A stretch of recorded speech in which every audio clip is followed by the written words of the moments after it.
어흥! 연표 특강 시작하도록 하겠습니다. 제목을 제가 바꾼다는 걸 깜빡했습니다. 연표 포식! 예, 포식으로 하려고 그랬는데 깜빡했고. 포식!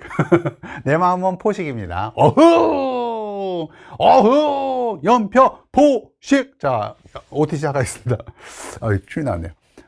예. 네. 포식! 예, 포식하기도 전에 침이 나왔습니다. 동아시아의 문제 유형이라고 하는 파트가 있습니다. 한번 확대해 보겠습니다. 동아시아는 문제 유형이 이래요. 예, 뭐 특정 개념과 용어를 묻는 문제 잘 안 나오는데 뭐 이렇게 나옵니다. 다음 유학서상은 그 개념이죠. 예, 용어 뭐냐 보면 주위의 경몰 취지에 대한 해석을 뒤집고자 했다. 왕수인이 이거 뭐예요? 양명학이죠. 이렇게 해갖고 양명학 맞추는 문제 뭐 그렇게 있고요. 또 잘 나오는 문제죠. 특정 국가를 묻는 거예요. 특정 국가, 왕조 뭐 이렇게 묻는 거죠. 가나 국가에 대한 옳은 설명만 최근 수능 기출입니다. 자, 그러면 이제 뭐 다낭, 뭐 베트남 이 나라의 침략을 받아 결국 이제 식민지가 되었다는 거예요. 베트남이 누구의 식민지가 되었죠? 프랑스. 가는 프랑스 맞추는 거고, 통킹만에서 그 통킹만 사건이네. 베트남 전쟁 때 통킹만 사건을 빌미로 하여서 베트남 전쟁에 지상군을 보낸 나라 미국. 그래서 이제 맞추는 거죠. 이제 오케이? 내가 굳이 이거 안 풀게. 그냥 이런 문제가 있다라고 하는 거죠. 특정 인물을 이것도 잘 나오죠. 꼭 한두 문제 나와요. 한두 문제 나오는데 밑줄 친 대사에 대한 설명으로 옳은 거. 최고 문제네요. 자, 보면 이제 쭉 보면 이런 단어가 포인트예요. 둥주의 법화원에 있다고 하기에 대사를 만나기 위해 그곳으로 가려고 했습니다. 그런데 그만 대사께서는 이미 일본으로 가셨습니다. 법화원에서 템플스테이한 승려. 엔닌이구나. 뭐 이렇게 맞추는 거죠. 그리고 이제 뭐 엔닌 맞추는 거예요. 엔닌. 그죠? 저 보면 이제 엔닌이 어딘가 있겠죠. 자, 또 어떤 문제의 유형이 있느냐. 지도를 주고 지도 맞추기나 또는 뭐 지도의 상황일 때 일 맞추기 문제가 있어요. 자, 요 최근 문제죠. 가지역을 지도에서 골라봐. 포르투갈이 중국으로부터 거주권을 인정받아? 물라카를 먹은 이후에? 마카오네요. 마카오를 찾는 거죠. 여기 쏙 들어간 데 광저우가 있죠. 광저우가 쏙 들어간 데 있고 왼쪽에 마카오, 오른쪽에 홍콩. 그거 알기예요. 사실 이거 어렵지 않죠. 여기에 딱 홍콩까지 있어야 사실 어려운데 쉽습니다. 자, 그리고 이제 연표 특강에서 이제 다루고자 하는 문제는 이런 거예요. 동식이 문제. 사건과 사건 사이 문제, 사건 이후나 이전에 있었던 문제, 연표 문제. 이런 것들이 바로 또 동아시아에서 정말 잘 나옵니다. 최대 20문제 중에서 10문제까지 나온 적이 있었던 게 바로 이런 문제들이라 할 수가 있어요. 그러니까 동아시아사 학생들은 연표 특강은 거의 뭐 필수 코스다 라고 할 수가 있습니다. 들어야겠네요? 들어야겠습니다. 자, 가령 뭐 이런 거죠. 뭐 이런 거 동식에 있었던 예. 밑줄 친 이 사절단이 파견된 시기에 그렇죠. 동식이 문제죠. 잘 나와요. 반드시 나와요. 동아시아사에서 이런 동식이 문제는요. 그래서 이제 최근 문제인데 뭐죠? 어떤 문제인가요? 예, 기후약조가 체결되기 2년 전부터 약 200년 동안 이 사절단, 이 사절단이 뭐겠어요, 그러면요? 조선통진사죠. 조선통진사 17, 18, 19세기 그냥 거의 뭐 에도마부 내내잖아요. 에도마부 내내. 그러니까 에도마부 시기 때 볼 수 있는 모습을 찾으면 되는 거예요. 에도마부 시기 때 볼 수 있는 모습. 조선으로 천리경을 들어오는 사신 뭐 정도원 같은 인물이죠. 명말 청초 찾으면 돼요. 명말 청초 시기 때 이제 많은 서양 문물들이 이미 조천사와 연행사를 통해서 들어왔으니까는요. 조선 통진사 시기 때 볼 수 있는 모습이죠. 청하는 15세기, 이번 바투타는 14세기 초원. 다음에 이와쿠라 사절단 메이지 정부 때죠. 조선 통치사는 메이지 신정부랑 관련이 없죠. 회치법 들어온 거 이미 16세기라고 할 수가 있잖아요. 이런 문제가 있다라 할 수가 있고요. 또 사건과 사건 사이죠. 사건과 이거 가나 시기 사이에 또 최근 문제. 이제 안 풀게 힘들어요. 지금 뭐지 OT인데 문제를 지금 너무 많이 풀고 있어요. 그냥 사례만 보여드리고 있는 거예요. 사례만. 또 이런 문제도 많이 나와요. 사건 이후나 이전에 있었던 일. 이거 뭐야?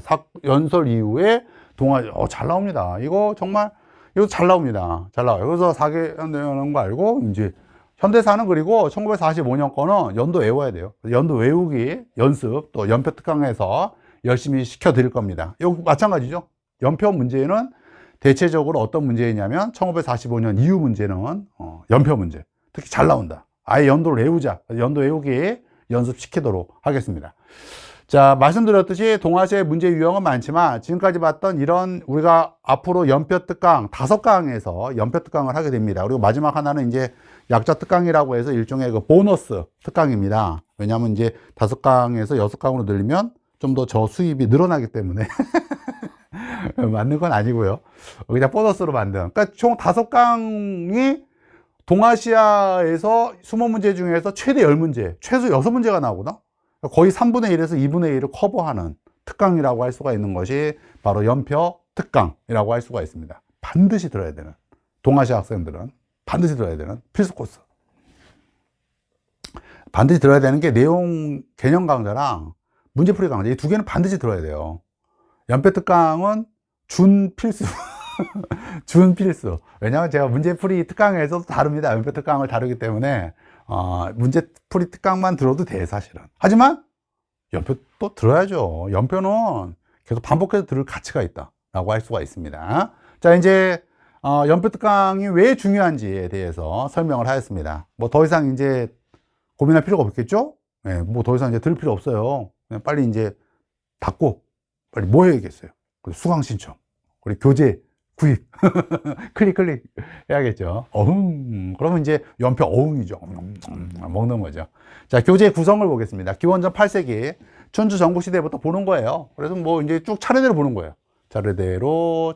이야, 그냥 연표 씹어 먹습니다. 그냥 연표 씹어 먹고 개념에서 이야기했던 수많은 약자들 다시 한번 정리를 여러분들이 하게 될 것입니다. 그래서 가끔 뭐 다른 학생들이 있어요. 개념 문제 다른 데서 듣고 연표를 이제 연표 문제풀이부터 제 거를 들으려고 하는 아주 그 얌체 같은 아주 그 정말 그 얌체 같은 학생들 당연히 환영합니다.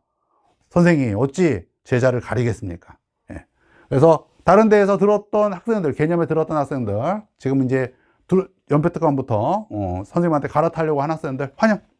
이제야 너희들이 바른 길로 걷는구나 라고 해서 환영해 드리도록 하겠습니다. 자, 뭐예요 이건요? 개념 설명에 친절하지 않습니다. 그렇죠? 이건 뭐 개념을 일단 다 한 바퀴 두 바퀴 돈 학생들 아니겠습니까? 여러분이 개념을 나한테든 딴 데서든 얌체들 한두 바퀴 돈 학생들이라고 생각하고 진행하겠습니다. 그러니까 속도감 있게 진행이 됩니다. 만약 제가 연표 특강을 하는 속도를 못 따라온다? 그러면 개념을 아직 충실하지 않은 거죠. 그럼 뭐 하겠습니까? 그죠? 저한테 들었던 학생들은 개념 다회차 강좌를 다시 한번 돌리고 들었던지, 아니면 연표 특강을 계속 돌리면 돼요. 또 연표 특강도 계속 돌리면 됩니다. 알아들을 때까지 계속 돌리면 됩니다. 그러면 결국 귀에 들어오겠죠.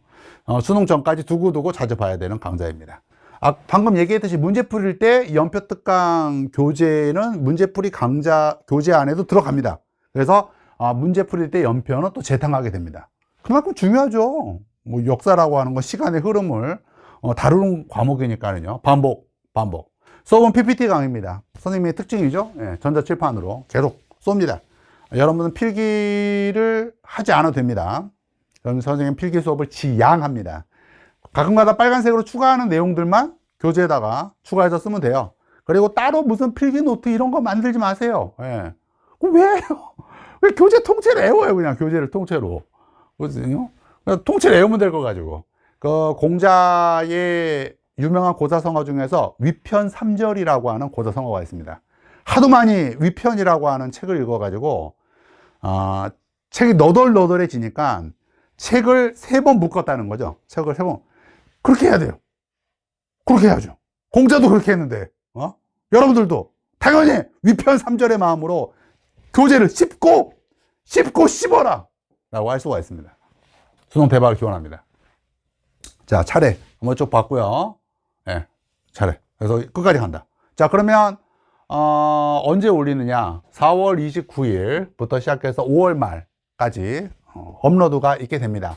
선생님은 월, 화, 목, 금에 나와서 촬영을 합니다. 그리고 업로드 하는 날은 일정하게 하는 게 편하더라고요. 학생들이 선생님 오늘 왜 안 올라요? 짜증나요. 그래서 항상 업로드 날은 저는 이제 촬영은 월, 화, 목, 금에 찍지만은 업로드는 화요일과 금요일 날 업로드 하도록 하겠습니다. 그래서 화요일 날, 금요일 날, 화요일 날, 금요일 날. 5월이네요. 5월이 휴일이 많습니다. 휴일이 많아요. 빨간 날은 제가 쉬는 날입니다. 저 쉬어야죠. 여러분들은요? 공부해야죠. 야, 나랑 가냐? 너희들 공부해야지, 빨간 날도. 선생님 쉬어야 돼, 선생님은. 쉬어야 됩니다. 근로자의 날, 쉬어야 되죠. 어린이날? 예, 쉬어야 됩니다. 어버이의 날? 어버이날 안 쉬나? 빨간 날 아닌가? 부처님 오신 날! 예, 쉬어야죠. 동아시아에서 불교가 얼마나 중요합니까? 선생님이 쉬고, 여러분들 공부하고. 그래서 그 휴일이 많아서 5월 둘째 주는 화요일이나 금요일, 둘 중에 하나다라고 하는 이야기예요. 혹시, 예, 그렇습니다. 예. 그리고, 그렇구나. 그래서, 5월 23일 날, 5월 20일 날 사실상 완강돼요. 5월 20일 날. 연표 특강은 사실상 완강되고, 이제 보너스 특강이 하나 존재할 뿐이죠. 그래서, 5월 하순에 끝나는구나. 알 수가 있습니다. 자, 그러면 본 강의에서 뵙도록 하겠습니다. 본 강의에서 뵙도록 하겠습니다. 안녕!